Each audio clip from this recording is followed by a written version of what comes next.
যারা সব সময় আস্তাগফিরুল্লাহ পড়ে তাদের রিজিকের কোনো টেনশন হয় না, রিজিক নিয়ে তাদের আর কোনো চিন্তা থাকে না। আল্লাহ নবী নূহ আলাইহিস সালাম যিনি ওনার জাতিগোষ্ঠীকে বলেছিলেন ফাকুলতু আস্তাগফিরু রাব্বাকুম ইন্নাহু কানা গাফফারা, তোমরা বেশি বেশি ইস্তেগফার পড়ো, তিনি ক্ষমাশীল। ইস্তেগফার পড়লে কি হবে? ইউরসিলিস সামাআ আলাইকুম মিদরারা, রহমতের বৃষ্টি বর্ষণ হবে, তোমাদের জমিগুলো উর্বর হবে।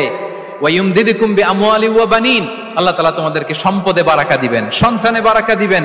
ওয়া ইয়াজআল লাকুম জান্নাতিন ওয়া ইয়াজআল লাকুম আনহারা, তোমাদের ফসল ক্ষেতগুলো সবুজ শ্যামল হয়ে ভরপুর হবে, তোমাদের রিজিকে বারাকা নেমে আসবে। তাহলে আমরা যেন বেশি বেশি ইস্তেগফার করি।